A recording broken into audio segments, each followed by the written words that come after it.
Bonjour à vous, cette vidéo va aborder un sujet très inhabituel puisqu'on va ici parler de calcul, de géométrie et de structure géométrique. Donc ça va être une vidéo mathématique et géométrie en quelque sorte. Je sais que ça n'intéressera pas tout le monde, mais j'ai quand même décidé de la faire parce que ça nous change un peu de d'habitude.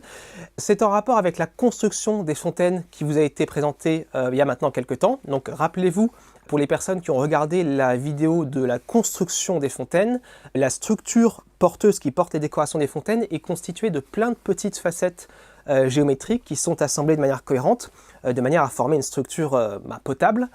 Et l'objectif de cette vidéo-là va être d'expliquer justement comment j'ai fait mes calculs au niveau de cette structure-là. Alors de quoi je parle en fait quand je parle de calcul? Imaginons que l'on veuille construire dans la réalité, comme ça l'est maintenant, cette pièce-là. Donc c'est une pièce relativement simple qui va nous servir d'exemple tout au long de cette vidéo. Elle est constituée de 6 facettes seulement. Alors si on veut construire ceci dans la réalité, il va y avoir certains paramètres de géométrie que l'on va s'imposer. On va par exemple s'imposer la hauteur totale de la construction. On va aussi s'imposer par exemple la dimension de base des triangles qu'on retrouve au-dessus et en dessous. Voilà, par exemple, on s'impose ces choses-là, et une fois qu'on s'est imposé certains paramètres, il va y avoir d'autres paramètres de géométrie qui vont être dépendants des premiers choix qu'on aura fait. Par exemple, la valeur des 4 angles 1, 2, 3 et 4 qu'on va retrouver sur ces espèces de trapèzes irréguliers.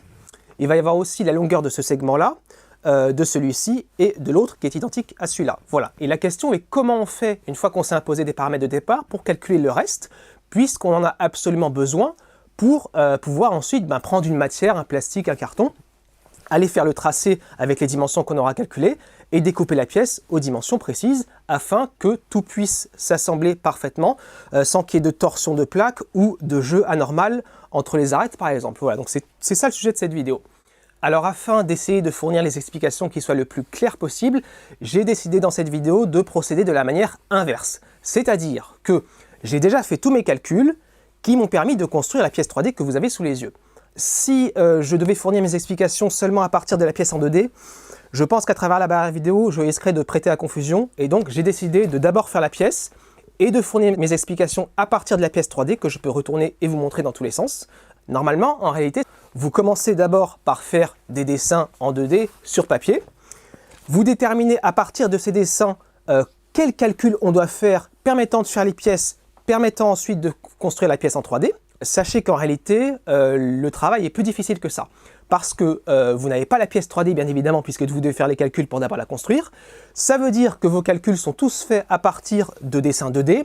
Et par conséquent, comme vous n'avez pas la pièce 3D qui est déjà faite, vous avez beaucoup plus de risques d'erreurs d'interprétation, d'angles mal placés et tout ça, puisque vous ne voyez pas la pièce, elle n'est pas là. Comme vous travaillez sur du papier à la base, c'est beaucoup plus compliqué que ça. Voilà, on peut ne pas voir des choses et perdre du temps en faisant des erreurs. Bien, donc on va pouvoir démarrer, on va calculer les choses en allant du plus simple vers le plus compliqué. Ça me paraît quand même cohérent de faire comme ceci. Alors, il va y avoir, comme je l'ai dit rapidement, des paramètres de géométrie qu'on s'impose pour cette construction-là. On s'impose pour commencer la hauteur totale de la construction, c'est-à-dire la longueur de la ligne verticale, là, qu'on imagine ici. Donc ligne verticale perpendiculaire à la base ici et à ce trait-là, bien sûr. Ensuite, on s'impose également la longueur de la base du triangle qu'on aperçoit ici sur le dessus. Pareil pour celui du dessous, longueur imposée. On s'impose également la valeur de la hauteur du triangle qu'on aperçoit ici sur le trait, donc cette longueur-là. Même chose pour celui du bas. Alors soit on s'impose les hauteurs comme on vient de le dire là, soit on s'impose la valeur des deux angles qu'on retrouve là et là, et là et là. Soit on s'impose également la longueur des deux côtés qu'on aperçoit là et là. Les trois possibilités que je viens de citer là, si vous regardez bien, ça va revenir au même. On s'impose les caractéristiques des triangles. On s'impose aussi que les deux triangles en haut et en bas sont des triangles proportionnels, c'est-à-dire que les angles là et là et là ont les mêmes valeurs. Pareil, celui-ci et celui-là ont la même valeur. D'ailleurs, si vous regardez la figure vue de dessus, on voit bel et bien le parallélisme qui nous montre que les triangles sont proportionnels. Donc on s'impose ceci et maintenant on va essayer de déterminer les paramètres restants permettant de construire cette figure-là. On va commencer par le plus simple qui est calculer la longueur de l'arête que nous apercevons là. Alors pour faire ça, il est intéressant de regarder la figure comme ceci. Et là, nous apercevons un trapèze. un trapèze parfaitement régulier, qui va nous permettre, si on le décompose correctement, de calculer la longueur de l'arête que nous avons là. Imaginez que l'on trace un trait, donc, qui part de ce point-là, et qui vient croiser la grande base ici, à angle droit. À ce moment-là, on voit apparaître ici un triangle rectangle. Un triangle rectangle dont cette longueur-là, qui correspond à son hypoténuse, correspond à la longueur de l'arête que l'on voudrait calculer. Et donc, on va calculer l'hypoténuse de ce triangle-là. La hauteur totale de la construction, comme on se l'est imposé, on connaît sa valeur. Et donc, cette longueur-là du triangle la plus grande, on la connaît déjà. Alors, comment on fait maintenant pour déterminer la longueur du petit côté là? Eh bien, c'est assez simple. Sachant qu'on s'est imposé la longueur de la base du petit triangle et de la base du grand triangle, eh bien, il suffit de soustraire la plus grande de la plus petite, de diviser ensuite le résultat par 2 puisque c'est réparti des deux côtés, et on obtient la longueur du petit côté que nous avons là. Ensuite, il suffit tout simplement d'appliquer Pythagore et de faire racine carrée de ce petit côté, donc élevé au carré, plus ce côté-là élevé au carré, et nous obtenons la longueur de l'hypoténuse que nous avons ici. Et ça nous fait déjà un truc de trouver qui est la longueur de l'arête qu'on a là. Comme c'est symétrique, bien sûr, le résultat est le même de l'autre côté. Sur presque le même principe, on va maintenant calculer la longueur de l'arête que nous avons ici, qui est frontale si on peut dire. Alors ça va être un principe ressemblant. Alors imaginons cette fois que l'on regarde cette construction donc de profil, comme ceci. Alors vu en 2D, ça donne un truc comme ça. Une fois de plus, on voit que l'on peut décomposer la figure. Comme tout à l'heure, on trace un trait entre la jonction des deux segments qu'on a là et la base de la construction qui est ici, qui croise ça à angle droit. Et une fois de plus, on obtient ici un triangle rectangle dont on va calculer l'hypoténuse. Cette longueur-là, on la connaît puisqu'elle correspond à la hauteur totale de la construction que l'on s'est imposée. Et maintenant, il faut calculer ceci pour pouvoir ensuite appliquer, comme tout à l'heure, Pythagore. Si on s'est imposé la valeur de la hauteur du triangle qu'on a ici, que l'on retrouve là, bien sûr, et aussi cette hauteur-là que l'on retrouve en bas, eh bien on fait tout simplement soustraction de cette hauteur-là moins cette hauteur-là, et on trouve la valeur du côté. Ça, c'est une première possibilité. Mais on a pu aussi, par exemple, s'imposer, non pas les hauteurs de triangle, mais s'imposer la valeur des angles que l'on retrouve là et là. Alors là, c'est un petit peu différent. Si vous regardez le triangle de la petite base vue de dessus, et qu'on trace une hauteur ici, qui sépare le triangle en deux petits triangles rectangles, eh bien, on s'aperçoit ici que cette hauteur-là correspond au côté qui est opposé à un angle de valeur connue, qui est celui-ci. Cette longueur-là, la petite ici, on la connaît, puisque on s'est imposé la base du triangle qui est là. Donc en divisant par 2, on retrouve ceci. Et à ce moment-là, avec un peu de trigonométrie, eh bien, on peut se mettre à rechercher le côté opposé correspondant à la hauteur ici à cet angle-là qu'on connaît, en ayant connaissance de la longueur du côté adjacent. Et à ce moment-là, eh bien, on fait tout simplement tangente de l'angle multiplié par la longueur du côté adjacent et on retrouve notre côté opposé qui correspond à la hauteur. Et ensuite, on peut faire la soustraction que j'ai expliquée tout à l'heure. Alors après, on a pu aussi, comme je l'ai expliqué au début, non pas s'imposer un angle, mais s'imposer la longueur du segment qu'on a là. Et à ce moment-là, pareil, il va falloir retrouver la longueur qu'on a là. Alors pour faire ça, il faut appliquer encore une fois entre-temps Pythagore, puisque ça, je l'ai expliqué à l'instant, on le connaît. Et si on s'est imposé ceci, qui correspond à l'hypoténuse du petit triangle rectangle qu'on a là, eh bien pour retrouver cette longueur-là, il suffit de faire racine carrée de l'hypoténuse élevée au carré moins la longueur de ce côté-ci élevée au carré, et on retrouve cette longueur-là. Et après, on peut appliquer notre Pythagore, donc cette longueur-là moins ceci, pour retrouver le petit côté qu'on a là, et une fois de plus, calculer l'hypoténuse, qui va cette fois correspondre à la longueur de notre arête ici. Donc le calcul des longueurs d'arête ici et là, c'était relativement facile. Maintenant, on va faire quelque chose de plus compliqué, c'est-à-dire calculer notamment la valeur ou l'équivalent des angles que nous avons ici, là, là et là. C'est absolument indispensable pour pouvoir construire cette espèce de trapèze irrégulier. Alors comment on peut faire? On pourrait effectivement calculer les valeurs des angles et ensuite les tracer. Alors personnellement, c'est une méthode que je n'affectionne pas du tout, parce que, imaginons qu'on trouve la formule de calcul permettant de calculer l'angle et de le tracer. Pourquoi pas? Alors, ce qui va sortir de la calculatrice, si on a fait le calcul, c'est un résultat parfait, puisque c'est des maths. C'est là qu'il y a un problème, parce que nous, le rapporteur qu'on va utiliser pour éventuellement tracer l'angle dans la réalité, eh bien c'est un rapporteur qui est gradué en degrés. Par conséquent, on ne peut pas réellement, a priori, faire un tracé précis tenant compte des chiffres après la virgule. Et donc, avec un angle imprécis, c'est un très bon coup pour se retrouver là-haut avec des déformations ou du jeu entre les pièces, et c'est pas du tout ce qu'on veut puisqu'on fait des calculs justement pour que ce soit précis. Et c'est donc pour ça que je préfère employer une méthode totalement différente qui évite de manipuler des angles avec lesquels on a une imprécision. Alors la méthode c'est la suivante, ça consiste à prendre la figure que vous voyez ici, donc trapèze irrégulier, et d'abord de le décomposer en plusieurs morceaux. Alors si on trace un trait qui part de ce point-là et qui croise la base à angle droit, et qu'on trace un autre trait ici qui part de l'angle ici et qui croise toujours la base à angle droit, on voit qu'il y a trois figures qui apparaissent. Il y a un rectangle qui apparaît au milieu, intéressant déjà, et il y a surtout deux triangles rectangles qui apparaissent de chaque côté. Ça c'est très intéressant parce que au lieu de manipuler un angle ici, avec un rapporteur, on va pouvoir, par calcul, déterminer la longueur du petit côté du triangle rectangle que nous avons là, pareil pour celui-ci, et on va donc pouvoir, après avoir tracé le rectangle, calculer les déports nécessaires qu'il faut à partir du rectangle pour tracer l'équivalent de ces triangles rectangles, et ça va nous permettre de tracer notre figure en manipulant ici une longueur et sans jamais devoir aller manipuler des angles. Donc on va calculer la longueur du petit côté que nous avons là et là. Alors comment on peut faire? Puisqu'à priori on n'a pas tellement d'informations permettant de faire ça. Eh bien en fait si, avec un petit peu d'imagination. Alors regardez ce qu'on voit du dessus, ce qui correspond à cette vue-là, sur laquelle on voit un petit peu mieux les choses.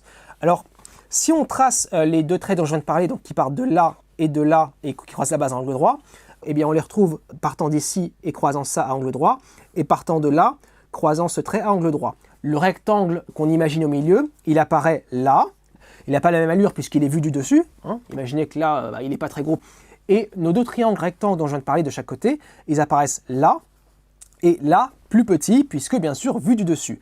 Et c'est intéressant comme vue, puisque ça va nous permettre de calculer la longueur de ces petits côtés-là. Puisque la longueur du petit côté là et là du triangle, c'est ce qu'on retrouve là et là. Et à partir de cette figure-là, vue comme ça, on peut parfaitement calculer la longueur des espèces de déports, que j'ai appelées comme ceci. Alors, qu'est-ce qu'on connaît du triangle rectangle que l'on doit imaginer ici? Alors, on connaît tout d'abord la valeur de cet angle-là, puisque ça fait partie des paramètres que l'on s'est imposés lors des choix au niveau de notre grand triangle de base.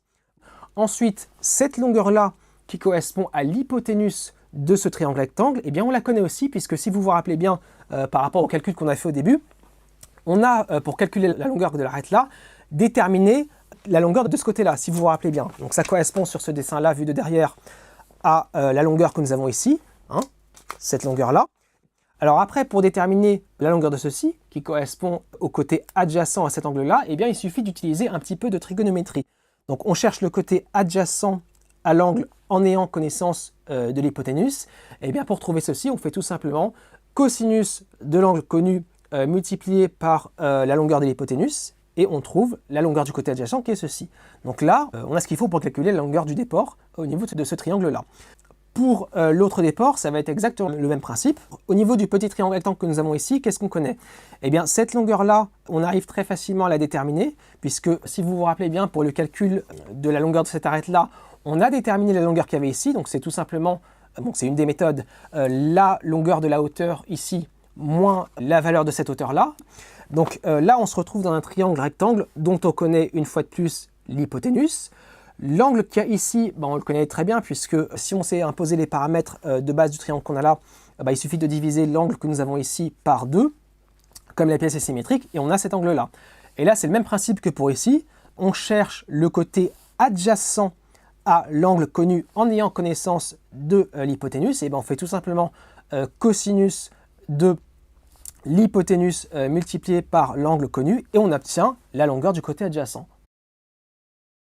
Il nous manque une dernière information, c'est la longueur de la descente qu'on voit comme ça. Alors qu'est-ce que c'est que ça?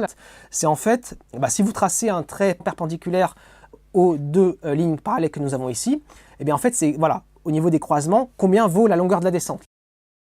On a besoin de ça pour tracer l'espèce de rectangle équivalent et pour finir la pièce. Alors comment on peut faire pour calculer ça? Eh bien une fois de plus, il faut avoir un peu d'imagination.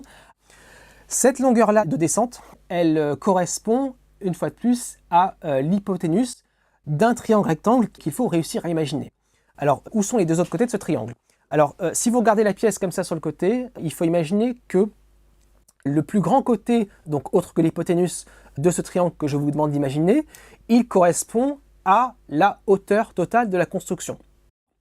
Ensuite, donc vu de haut, le petit côté du triangle rectangle qu'il faut imaginer, il est entre ce segment-là et ce segment-là. Donc si on considère qu'il y a une droite qui croise tout ça à angle droit, il y a un petit côté ici du triangle rectangle qu'on peut retrouver. Et en faisant une fois de plus Pythagore, donc racine carrée de la hauteur totale de la construction au carré plus l'écart qu'on a ici à 90 degrés au carré, eh bien on retrouve donc un hypoténuse qui correspond à la longueur de cette descente-là. Ça nous permet de pratiquement de finir.